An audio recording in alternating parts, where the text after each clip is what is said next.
নমস্কার, আমি অয়ন। এই মুহূর্তে আপনাদের যে খবর দেব তা যথেষ্ট আশার আলো দেখাবে আমাদেরকে, কারণ ইতিমধ্যেই করোনার ভ্যাকসিন তৈরির জন্য চেষ্টা শুরু হয়েছে বিশ্বজুড়ে, তৎপরতা শুরু হয়েছে। একযোগে চেষ্টা চালাচ্ছে বিভিন্ন বিশ্ববিদ্যালয় ও ভ্যাকসিন নির্মাতা সংস্থা। বিভিন্ন বিশ্বের বিভিন্ন দেশে চলছে এই ভ্যাকসিন নির্মাণের জন্য, ভ্যাকসিন তৈরির জন্য তৎপরতা। কারণ এই করোনাকে প্রতিরোধ করতে গেলে কোন ধরনের ভ্যাকসিন প্রয়োজন তা নিয়ে চলছে গবেষণা। আমরা সরাসরি চলে যাব আমাদের প্রতিনিধি কৌশিক দাশগুপ্তর কাছে। কৌশিক, কোন কোন দেশ কিভাবে এই ভ্যাকসিন নিয়ে পরীক্ষা নিরীক্ষা চালাচ্ছে সংক্ষেপে জানতে চাইব।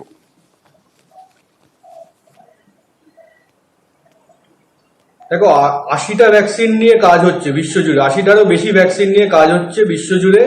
এর মধ্যে 7টা ভ্যাকসিনের দিকে কিন্তু সারা বিশ্বের নজর, কারণ ওই 7টা ভ্যাকসিন মানুষের শরীরে প্রয়োগ করে পরীক্ষার কাজ শুরু হয়েছে। প্রথম যেই দেশ মানুষের শরীরে ভ্যাকসিন প্রয়োগ করে পরীক্ষা শুরু করে সেটা হচ্ছে চীন।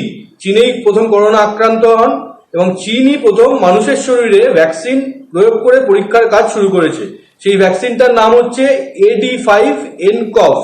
এই ভ্যাকসিনটা তৈরি করছে Chinese biotech firm casino biologics এবং পিপলস লিবারেশন আর্মির একটি শাখা। এদের যৌথ উদ্যোগে এই ভ্যাকসিনটা তৈরি হচ্ছে।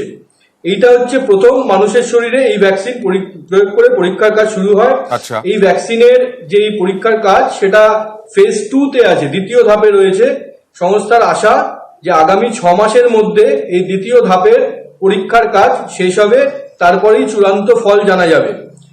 এটা যেই পদ্ধতি তারা ব্যবহার করছে সেটা হচ্ছে একটা অ্যাডিনো ভাইরাস, একটা হার্মলেস ভাইরাস মানুষের শরীরে ঢোকানো হচ্ছে, মানুষের শরীরে প্রয়োগ করা হচ্ছে। সেই ভাইরাসটা গিয়ে কি করছে, সেই ভাইরাসটা এই ভ্যাকসিনের মধ্যে একটা ডিএনএ থাকছে। সেই ডিএনএটা আমরা যেই করোনা ভাইরাসের ছবিটা দেখছি তাতে দেখা যাচ্ছে করোনা ভাইরাসের গায়ে কিছু প্রোটিন স্পাইক রয়েছে, মানে কাঁটার মতো দেখতে, সেগুলোকে বলা হচ্ছে প্রোটিন স্পাইক। এই যে ভ্যাকসিনটা শরীরে ঢোকানো হবে, মানে মানুষের শরীরে প্রয়োগ করা হচ্ছে, এই ভ্যাকসিনটা মানুষের শরীরের ভেতরে ঢুকে ওই একটা ডিএনএ তৈরি করছে। সেই ডিএনএটা ওই রকম প্রোটিন স্পাইক তৈরি করছে। সেই প্রোটিন স্পাইকটা কি করছে, আমাদের যে ইমিউনি সিস্টেম, মানে রোগ প্রতিরোধ ক্ষমতা, সেটাকে সক্রিয় করে তুলছে। তখন সেই করোনা ভাইরাসের যে ডিএনএ যে প্রোটিন স্পাইক রয়েছে সেটাকে, সেই রোগ প্রতিরোধ ক্ষমতাটা বেড়ে যাওয়ার ফলে সেটাকে সে আটকাতে পারছে। এইটা হচ্ছে টেকনোলজি। এইটা করছে হচ্ছে চীন এইভাবে ভ্যাকসিনটা তৈরি করছে এবং এটাই মানুষের শরীরে প্রয়োগ করে প্রথম ভ্যাকসিনের পরীক্ষা। কৌশিক, তুমি যেটা বললে, অর্থাৎ যেভাবে 6 মাস পরে দ্বিতীয় পরীক্ষা, করোনা নাকি সময় দেয় না, ডাক্তাররা বলছেন, চিকিৎসকরা বলছেন 6 মাস অপেক্ষা করতে হবে। আরো কতদিন অপেক্ষা করতে হবে সেটা নিয়ে আসবো, সেই প্রশ্ন নিয়ে। তবে ভারতও এই ভ্যাকসিন, করোনা প্রতিরোধে ভ্যাকসিন তৈরিতে ঝাঁপিয়ে পড়েছে। শুধু বিশ্ব নয়, 6 ভারতীয় সংস্থাও করোনার ভ্যাকসিন তৈরিতে ঝাঁপিয়ে পড়েছে। আমরা গতকালই আপনাদেরকে জানিয়েছিলাম সেরাম ইনস্টিটিউটের কথা। আবারও চলে যাব কৌশিক দাশগুপ্তর কাছে। কৌশিক, কি খবর রয়েছে 6টি সংস্থা সম্বন্ধে?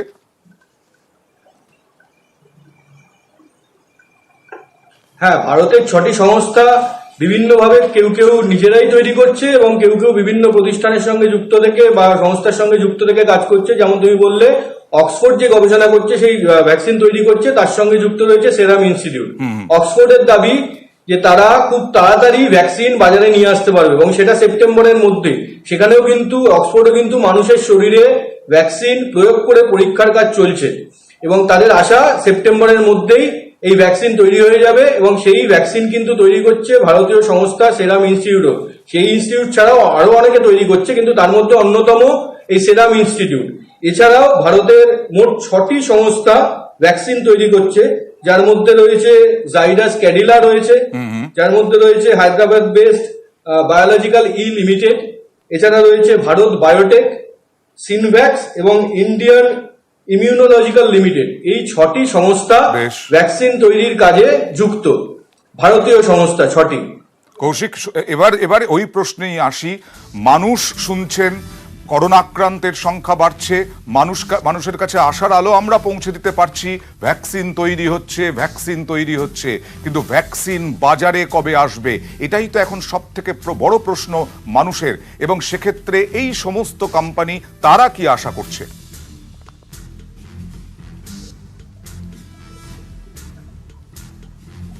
অবশ্যই এটা একটা দীর্ঘ প্রক্রিয়া, কারণ প্রথমে ভ্যাকসিন তৈরিটা কোন পথে হবে সেই নিয়ে গবেষণা হয়, যে তারা কিরম ভাবে তৈরি করবে, মানুষের শরীরে যেই ভ্যাকসিনটা ঢুকবে সেটা ঠিক কিরম ভাবে কাজ করবে। এক একটি সংস্থা এক এক রকম প্রক্রিয়া ব্যবহার করছে।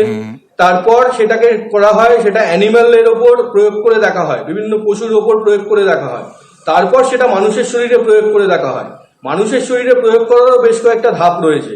প্রথমে অল্প সংখ্যক মানুষের শরীরে প্রয়োগ করা হয়, তারপর বেশি, এবং এটা বিভিন্ন বয়সের মানুষের শরীরে প্রয়োগ করে দেখা হয়। গবেষক বা এবং বিজ্ঞানীদের সবসময় মাথায় রাখেন তারা, যেন কোনো রকম ক্ষতি না হয়, এইটা প্রথমে নিশ্চিত করা হয়। তারপর দেখা হয় কি কি সুফল পাওয়া যাচ্ছে, সে তার উপর ভিত্তি করে কিন্তু বাজারে আসে।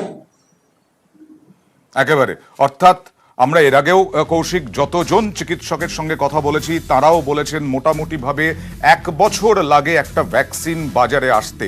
অনেক ধন্যবাদ কৌশিক দাশগুপ্তর সঙ্গে আমরা কথা বলছিলাম। আমাদের প্রতিনিধি জয়দীপ ঘোষ চিকিৎসক, তিনি কি বললেন আজকের এই খবর নিয়ে?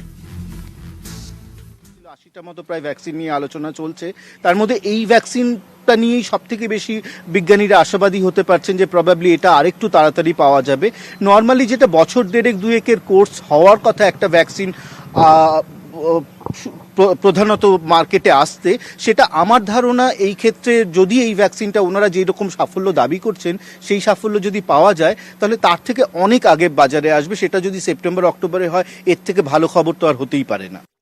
একেবারেই তাই, সেপ্টেম্বর অক্টোবরে হলে পরে এর থেকে আর ভালো খবর হতেই পারে না, কারণ করোনা মোকাবিলায় এই আশার আলো দেখাচ্ছে অক্সফোর্ড বিশ্ববিদ্যালয় টেমসের তীরে মানব শরীরে করোনা ভ্যাকসিনের পরীক্ষার কাজ শুরু হয়েছে ইতিমধ্যেই। আর অক্সফোর্ডের সেই গবেষণায় নাম জুড়ে গেছে কলকাতার সৌজন্যে গল্ফ গার্ডেনের মেয়ে Chandra Dutta. Gokhale Memorial heritage institute of টেকনোলজির প্রাক্তনী চন্দ্রা 2009 থেকে ব্রিটেনে, 2019 থেকে কাজ করছেন অক্সফোর্ডে। করোনা ভ্যাকসিন তৈরির গবেষক দলে রয়েছেন চন্দ্রা।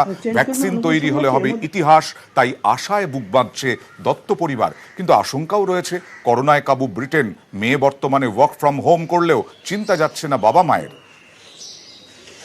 পৃথিবী জুড়ে এর ওষুধ বা এর ভ্যাকসিন চেষ্টা করছে। ইংল্যান্ডের অক্সফোর্ড বিশ্ববিদ্যালয় যেখানে আমার মেয়ে কাজ করছে, ওরা অনেকটা এগিয়ে এসছে। ওরা 80% অ্যাসিওরেন্স পেয়েছে। এটা যদি সাকসেসফুল হয়ে যায় মনে হচ্ছে হবে, তাহলে তো আমরা খুবই খুশি হব। আজ মেয়ের জন্য আমাদের সবাইকে খাতির করছে, মেয়ের জন্য আমরা গর্বিত হয়েছে। সারা ভারতবর্ষ জুড়ে ডিফারেন্ট জায়গা থেকে আমাদের কাছ থেকে ফোন আসছে, বম্বে থেকে আসছে, ডিফারেন্ট স্টেট থেকে ফোন আসছে। তার কারণ ও হচ্ছে একমাত্র ভারতীয় বঙ্গকন্যা।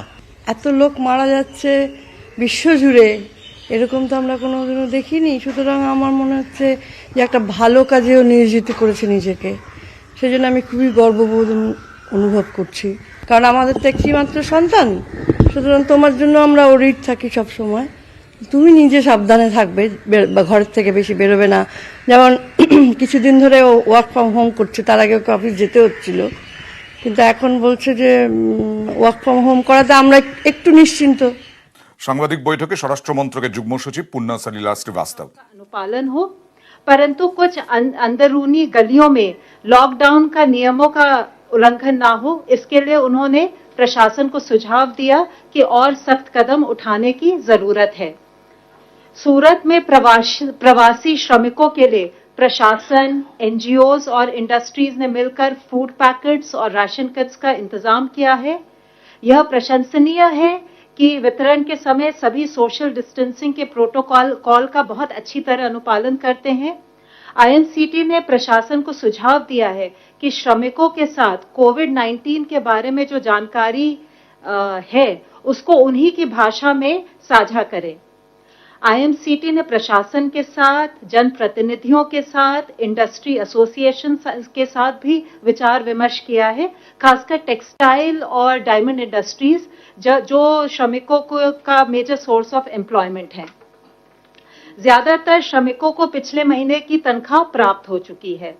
आईएमसीटी ने प्रशासन को सुझाव दिया है कि भविष्य में क्या कदम उठाए जाएं, इसके बारे में भी वो योजना बनाएं। जो हमारी आईएमसीटी अहमदाबाद गई है, उसने वहां पे हॉस्पिटल का, केयर सेंटर का, ब्लड डोनेशन कैंप का, शेल्टर होम्स का, प्राइमरी हेल्थ सेंटर इत्यादि का दौरा किया है। उन्होंने जो हाईवेज पर चेक पॉइंट्स लगे हुए हैं और जो क्वारंटाइन क्लस्टर्स के एंट्री पॉइंट्स हैं, उनका भी मुआयना किया। उन्होंने पाया कि क्वारंटाइन क्लस्टर्स के जो एंट्री पॉइंट्स हैं, उसमें पुलिस और मेडिकल टीम्स की जॉइंट व्यवस्था है। टीम ने विभिन्न स्टेक होल्डर्स के साथ भी विचार विमर्श किया। सिविल हॉस्पिटल के विजिट के दौरान उन्होंने पेशेंट्स के रिश्तेदारों के साथ बातचीत की। अस्पताल की सुविधाएं संतोषजनक पाई गई। मरीजों के रिश्तेदारों ने भी उन्हें बताया कि वे सुविधाओं से संतुष्ट हैं। उन्होंने केयर सेंटर का भी दौरा किया और पाया कि वहां पे पर्याप्त क्षमता है और जिन मरीजों में कोविड के लक्षण दिखाई पड़ते हैं, आवश्यकता पड़ने पर डेडिकेटेड कोविड हॉस्पिटल में पहुंचाने की उनके पास अच्छी व्यवस्था है। अभी तक 19-20 मरीजों को वहां पे शिफ्ट किया गया है। यहाँ भी सुविधाएं उन्होंने काथवाड़ा और नरोड़ा के शेल्टर होम्स का दौरा किया। चूंकि प्रशासन ने करीब ऐसे 33 शेल्टर होम्स बनाए हैं, उन्होंने ये भी सुझाव दिया कि जितने जो श्रमिक हैं उनको इस तरह 33 शेल्टर होम्स में बांटा जाए जिससे कि सोशल डिस्टेंसिंग अधिकतम हो पाए। यहाँ सारे शेल्टर होम्स में सुविधाएं अच्छी उपलब्ध थी और योगा और अन्य एंटरटेनमेंट की भी सुविधाएं थी। एक अनूठा उन्होंने प्रयोग पाया अहमदाबाद में। जो ग्रामीण एरिया है, वहां हर ग्राम पंचायत में एक ग्राम योद्धा समिति का गठन किया गया है। ग्राम योद्धा समिति में सरपंच है, विलेज हेडमैन है, हेल्थ वर्कर है, हेडमास्टर है, तलाटी इत्यादि हैं। ये समिति जो है लॉकडाउन का पालन करते हुए गांव में राशन, सब्जी, दवाइयां इत्यादि को डोर स्टेप पे डिलीवर करती है। इसके अलावा वो आवाजाही पे और लॉकडाउन के नियमों के पालन पर भी नजर रखती है। आईएमसीटी का सुझाव है कि इस इनिशिएटिव को बाकी राज्यों द्वारा भी अपनाया जा सकता है। आईएमसीटी ने यह भी पाया कि जो सनंद इंडस्ट्रियल बेस है, वहां पे फार्मा इंडस्ट्रीज चालू हैं और अब ऑटोमोबाइल यूनिट्स भी चालू हो गई हैं जो करीब 50% क्षमता पर काम कर रही हैं और 50,000 में से करीब 30,000 मजदूर काम पर वापस आ चुके हैं। आईएमसीटी ने वरिष्ठ अधिकारियों के साथ बैठक की और अपने सारे सुझाव उनके साथ साझा किए।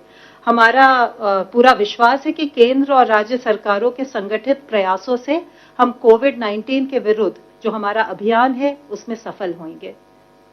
धन्यवाद। Health ministry representative please.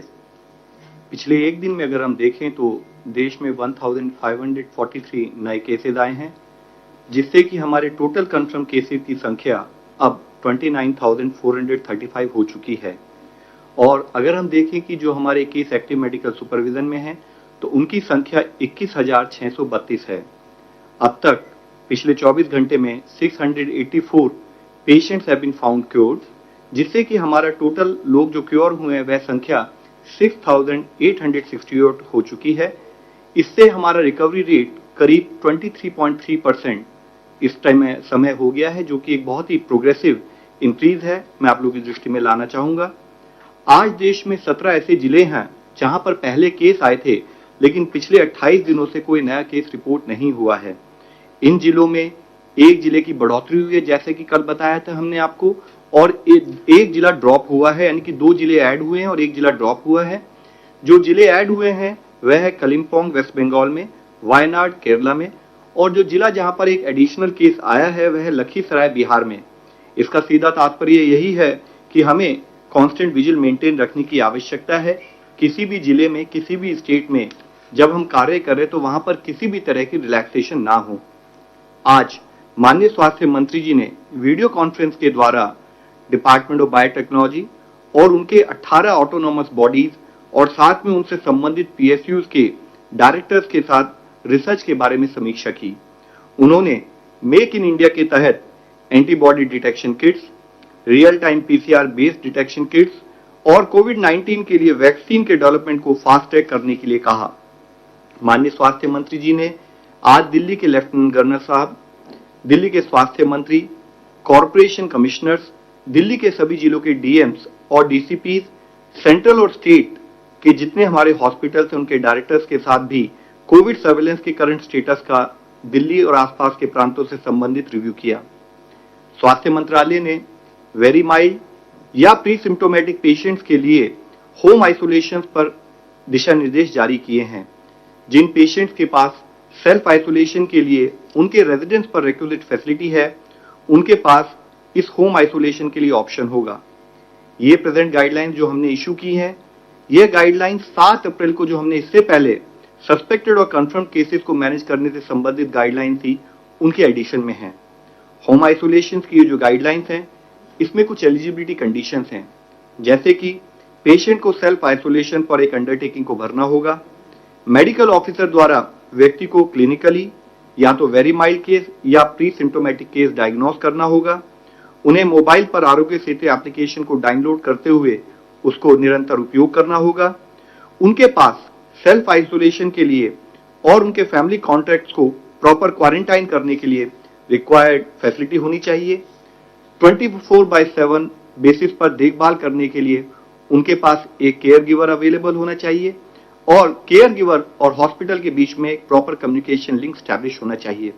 Care giver और उनके जितने भी क्लोज कॉन्टैक्ट हैं उनको हाइड्रोक्सिल क्लोरोक्विन प्रोफाइलैक्सिस के रूप में लेना होगा। पेशेंट अपनी हेल्थ को मॉनिटर करने के लिए एग्री करें और डिस्ट्रिक्ट सर्वेलेंस ऑफिसर को अपने हेल्थ स्टेटस के बारे में रेगुलरली इन्फॉर्म करते रहें। उनको तुरंत मेडिकल अटेंशन लेनी चाहिए इन केस कि अगर उनको ब्रीदिंग डिफिकल्टी या चेस्ट में कोई पेन या प्रेशर हो या लिप या फेस पर कोई ब्लूइश डिस्कलरेशन डेवलप हो या कोई ट्रीटिंग मेडिकल ऑफिसर की एडवाइस हो, तो वो अपने होम आइसोलेशन से निकलकर रिक्वायर्ड हेल्थ फैसिलिटी में जाएं।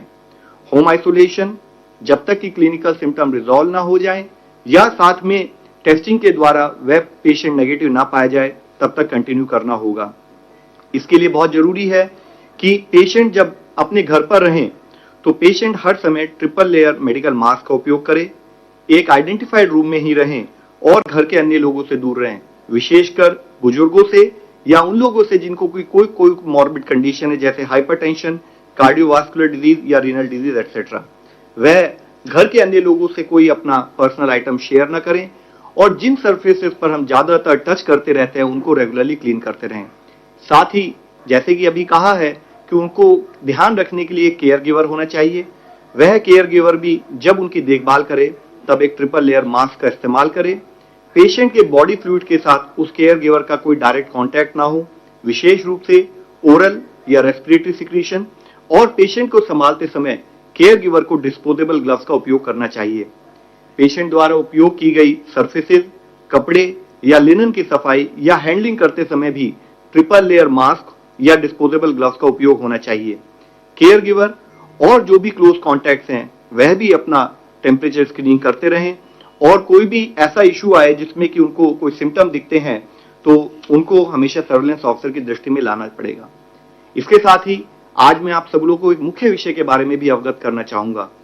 आई would like to mention about the plasma therapy for कोविड-19 which has been talked about of late. इस पर काफी चर्चा हो रही है। In this regard let me clarify that ICMR has already stated very clearly that currently there are no approved therapies for COVID-19 including plasma therapy। मैं फिर से आप लोगों की दृष्टि में लाना चाहूंगा कि कोविड-19 के लिए आज देश में क्या दुनिया भर में भी कोई अप्रूव्ड थेरेपी नहीं है। And plasma therapy is one of the therapy which is being experimented with. However so far there is no evidence to support it as a treatment. यह अभी भी एक्सपेरिमेंटल स्टेज पर है। इसका कोई एविडेंस नहीं है कि इसको ट्रीटमेंट के रूप में इस्तेमाल किया जा सकता है। US FDA ने भी इसे एक एक्सपेरिमेंटल थेरेपी के रूप में ही देखा है। ICMR ने एक नेशनल स्टडी को लॉन्च किया है ताकि वह इस थेरेपी की एफिकेसी के बारे में स्टडी कर सके। इसलिए इस विषय में यह क्लैरिफाई करना बहुत जरूरी है, अति आवश्यक है कि जब तक कि ICMR अपनी स्टडी को कंक्लूड ना कर ले, रोबस्ट साइंटिफिक प्रूफ अवेलेबल ना हो, तब तक इस थेरेपी को केवल हम या तो रिसर्च या ट्रायल पर्पस के लिए ही उपयोग करें। इनफैक्ट जो प्लाज्मा थेरेपी है, अगर इसको हम प्रॉपर तरीके से प्रॉपर गाइडलाइंस के तहत इस्तेमाल ना करें तो इससे लाइफ थ्रेटनिंग कॉम्प्लिकेशंस भी हो सकती हैं। जब तक यह थेरेपी प्रॉपरली अप्रूव नहीं है या इसकी इफेक्टिवनेस सिद्ध नहीं हुई है, तब तक इसके बारे में किसी भी तरह का दावा किसी भी स्थाई पर करा जाना बिल्कुल अनुचित है। आईसीएमआर की स्टडी के बारे में कहीं भी इस प्रकार का प्रयोग पूरी तरह से इलीगल है और दूसरी तरफ पेशेंट की जान को इससे खतरा भी उत्पन्न हो सकता है। इस संबंध में आईसीएमआर ने डिटेल गाइडलाइंस पहले से ही जारी भी की हुई हैं। साथ ही मैं आप लोगों की दृष्टि में एक पॉजिटिव न्यूज ये भी लाना चाहूंगा कि अगर हम दुनिया के 20 देश जहां पर कि अब तक मैक्सिमम केसेस WHO के रिकॉर्ड के हिसाब से अभी तक आए हैं, उनको अगर हम नोट करें तो उनकी पॉपुलेशन, उनकी जनसंख्या करीब हमारे देश की जनसंख्या के बराबर होती है। मैं ये कहना चाहूंगा कि हमारे देश की जनसंख्या इतनी ज्यादा है कि हम कई देशों के समान हमारे देशों की जनसंख्या है। और कल का अगर हम WHO का डेटा देखें तो हम पाते हैं कि अगर हम उन 20 देशों में आए हुए कंफर्म केसेस की संख्या लें और अपने देश की कंफर्म केसेस की संख्या लें तो हम पाते हैं कि इंडिया में उन देशों के मुकाबले 1/84, यानी कि उन देशों में इंडिया में जितने केसेस रिपोर्ट हुए हैं उससे 84 गुना ज्यादा केसेस रिपोर्ट हुए हैं। इसी तरह से अगर हम डेथ की संख्या भी देखें तो हम पाते हैं कि इन 20 देशों में जितनी डेथ रिपोर्ट हुई हैं उससे इंडिया में 1/200 टाइम्स, यानी कि उन देशों में इंडिया में जितनी डेथ रिपोर्ट हुई हैं उससे 200 गुना डेथ ज्यादा रिपोर्ट हुई हैं। यूं तो ये हम सबको पता है कि हमारे लिए, देश के लिए हर केस, हर डेथ दुखद है, लेकिन फिर भी अगर हम दूसरे देशों के कंपैरिजन में कुछ अच्छा कर पा रहे हैं तो उसके पीछे मुख्य एफर्ट देश के लेवल पर की गई प्रोएक्टिव, प्रीएम्प्टिव और ग्रेडेड अप्रोच है। और देश का हर लेवल पर जो सिपाही के रूप में हमारे स्टेट के साथ जो कोऑर्डिनेशन रहा है वह एक बहुत एफर्ट है। और उससे भी सबसे ज्यादा धन्यवाद के पात्र हैं हमारे देश के वो नागरिक जो लॉकडाउन को स्ट्रिक्टली फॉलो कर रहे हैं और वह फ्रंटलाइन वर्कर्स जो अपनी जान जोखिम में डालकर लोगों की देखभाल कर रहे हैं। लेकिन हमें ध्यान रखने की जरूरत है कि हमें अपनी जो भी रिलेटिव बेटर परफॉर्मेंस है उसको मेंटेन रखना है।